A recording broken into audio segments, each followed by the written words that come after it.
This is my frame. Now, Michael made it for me out of 6mm rod. So he's got 4 pieces of rod and he's put them up like a teepee, and he bound the tops of them with wire and then covered it with insulating tape. Then every so often then he put circles of wire round it like this, so as I can put the branches on to it. Now the base of this one, he's made it out of a bit of tube and just drilled a hole and put in the rods. Now I have seen this made with tomato wire and they're not as sturdy as this and they do just the job, but that type of wire wasn't available, couldn't really get it. So this is what we have opted for. Now, as you can see here, I've started to put the first set of branches on, and I just want it so as there's a skirt on the bottom of it that you don't either see through it or see the bottom. I'm using Leylandi branches to make my gnomes. That's because we have plenty of them, so there's no cost involved. The secret to making the gnomes is that you want to gather your branches to make sure they're thickish, so as you can't see through your frame. And then when you build it up on the frame, you build it up in layers. It's very simple to do. So I usually use 3 branches and I just put them together like that. And then I use floristry wire and I just gather it together in my hand and put the wire around it, kind of at halfway, and then just with my finger and thumb tight in against the branch, then I just twist the wire and that gets the wire tight round it. When I do that, then I just wrap it around. Now I do that twice. Some people don't, but I have a lot of kittens outside who I think are going to enjoy climbing up and playing on these, so I'll try to make them as secure as I can.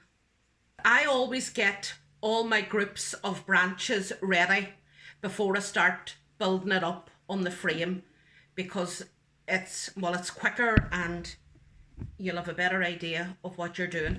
So you always have to overlap everything so that you have no gaps. So you want to overlap them when they're coming together, and you want to overlap them from the top to the bottom. So all you do again is get the floristry wire and attach it to the wire rings that you have made going up your frame. Now again, I always put a couple of pieces of wire on. So I have my first 2 sets of branches on, so I'm going to tie them together as well as tying them to the ring, just to give them that wee bit of extra security. Get my other branch now, just making sure that I have no gaps at the bottom.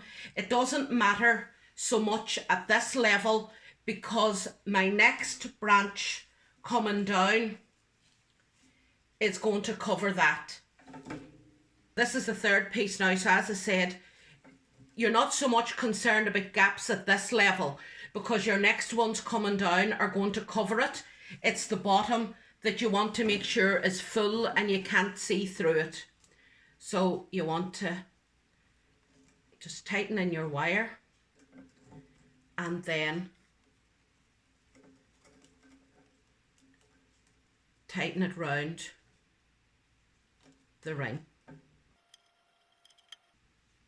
Tie it then with wire also to the one beside it, just to give it that wee bit of extra stability. And you want to continue that right the way round before you go on to your next level. So this is my first layer on.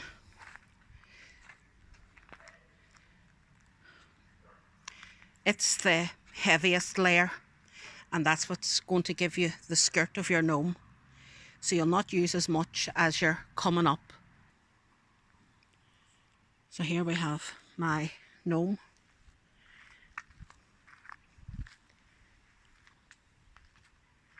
Now, to be honest, it's surprising how much branches you actually use. Like everything you start to do, it always takes more. I've got some brown paper, just a roll of brown paper. So I have folded it over, and I'm just going to make myself a pattern for my gnome hat. So I'll fold it over and I'll cut that first. I just got it here at the corner and I folded it over into a triangle.